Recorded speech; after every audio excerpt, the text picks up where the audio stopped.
Sustentáculos, por José Eli da Veiga.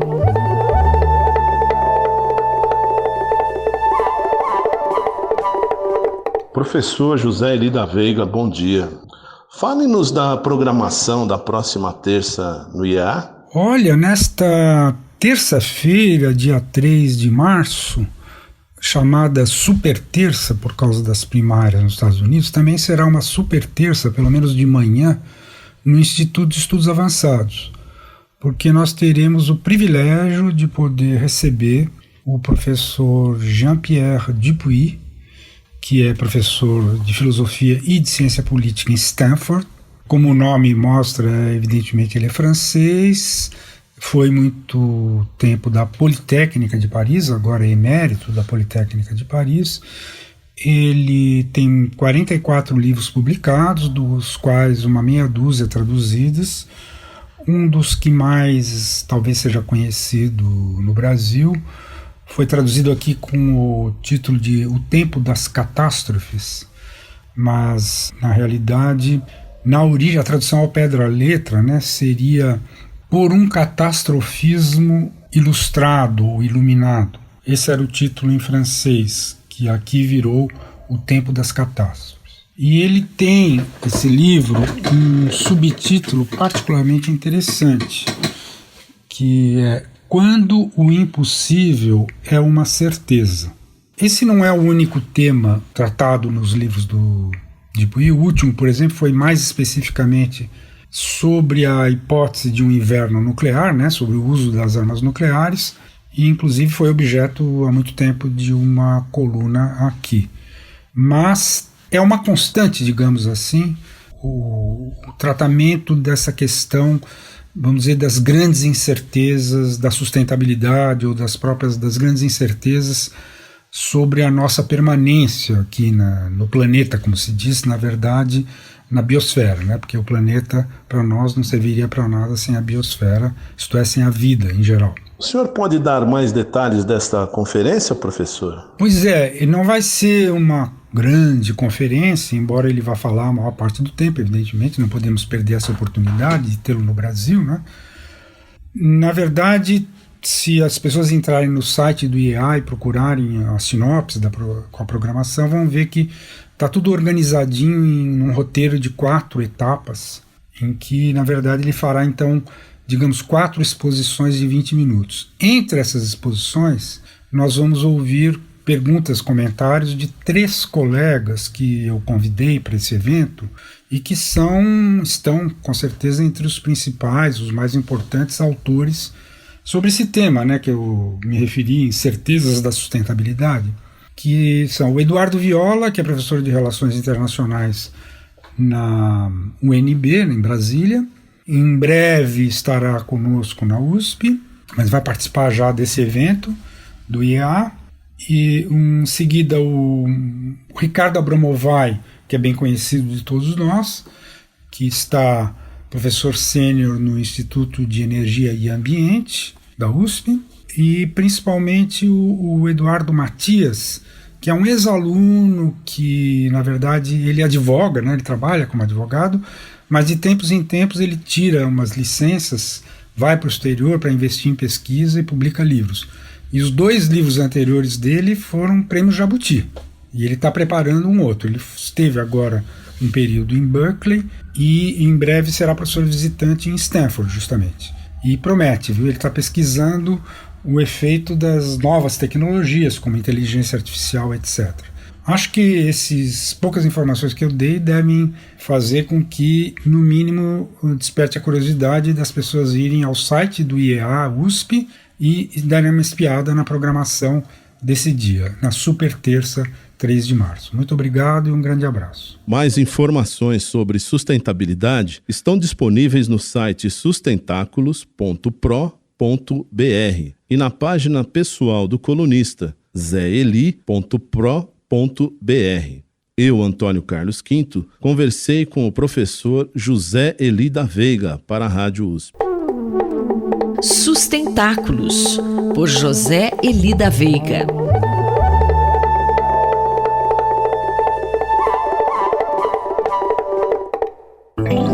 Cidade para Todos, por Raquel Ronick. Professora, foi anunciada a privatização das linhas 8 e 9 da CPTM. O que vai acontecer com essas linhas? Qual é a proposta? Bom dia, Sandra. Bom dia, ouvintes da Rádio USP. Justamente hoje, 27, no pátio do colégio, às 19 horas, vai acontecer uma audiência pública, a primeira audiência pública que vai, em tese, apresentar esse modelo, essa proposta de privatização das linhas 8 e 9 da CPTM. Então, na verdade, não sabemos exatamente o que vai acontecer.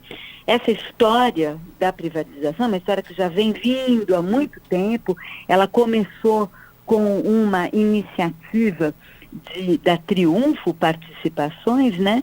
Que é uma empresa que já está presente em várias rodovias, aeroportos, etc., fazendo uma proposta. Depois disso o governo estudou, depois disso pegou um financiamento também do braço privado do Banco Mundial para poder eventualmente entrar nesse processo, e agora vai lançar esse edital, né? E esse edital, a ideia a partir da audiência pública é fechar o edital e o edital ser lançado em junho. O que a gente já sabe em termos de detalhe, como eu disse, é muito pouco, é que serão 30 anos de concessão e que essas empresas poderão fazer uma exploração comercial, não só das estações, e entra a reforma das estações e a modernização das estações, entra nesse negócio. A ideia é que essas estações não só possam ser exploradas comercialmente, mas algumas áreas de entorno também. E também o que está se falando é eventualmente possibilidades de extensão dessas próprias linhas até o interior. Mas, como eu disse, ainda muito pouca coisa está agora já clara e estabelecida, e, portanto, é muito importante esse debate nesse momento, a partir das necessidades dos usuários, o que realmente se quer para essas linhas, Sandra. Professora Raquel Ronick, algum estudo de equipamentos que foram privatizados e o que efetivamente ocorreu? Pois é, eu acho que essa é a grande questão. Nós já vivemos, nos últimos anos, mais de uma década de privatizações de rodovias, de trens, de aeroportos, e é absolutamente necessário se examinar o efeito disso. Tem alguns projetos, como por exemplo o projeto do Porto Maravilha no Rio de Janeiro, que é um total malogro, uma falência completa e absoluta, assim como em alguns sistemas de transporte que foram privatizados ainda nessa cidade. Há também empresas envolvidas em privatizações em processo de recuperação judicial. É o caso dessa própria empresa, que foi a primeira que propôs, que fez uma manifestação de interesse público nessas duas linhas, que é a empresa que controla Viracopos, por exemplo.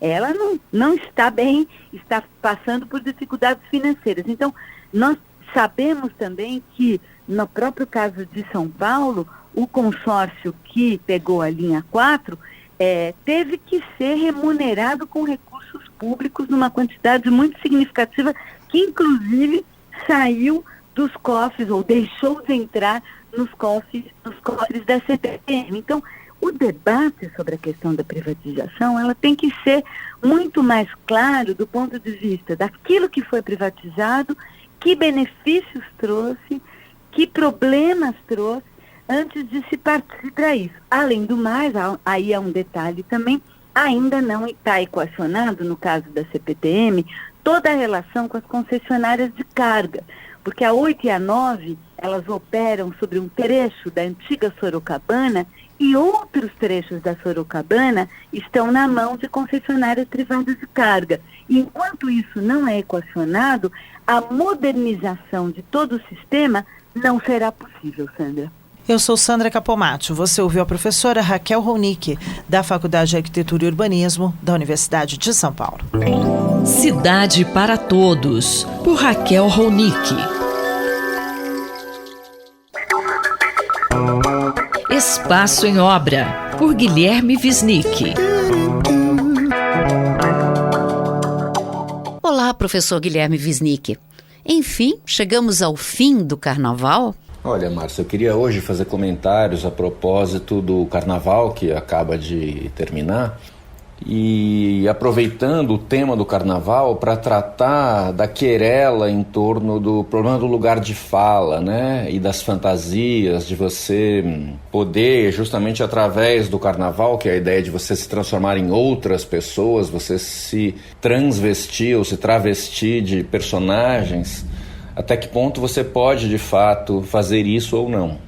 Essa questão tem vindo à tona muito no Brasil dos últimos anos, né? E apareceu com força agora no Carnaval, no pré-Carnaval, no bloco do Acadêmicos do Baixo Augusta, quando a atriz Alessandra Negrini apareceu vestida de indígena. Vestida não, né? Pintada, enfim.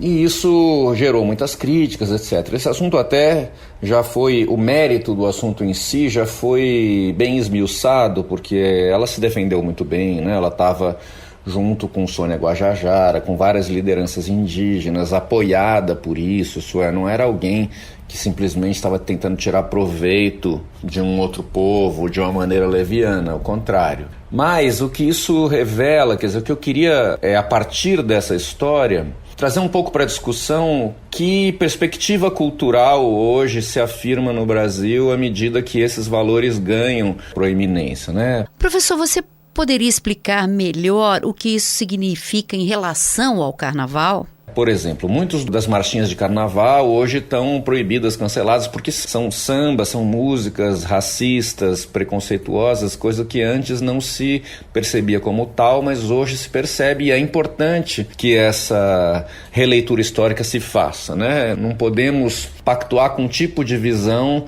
que era cantada a plenos pulmões por uma época em que o país era mais racista e como se hoje ainda fosse.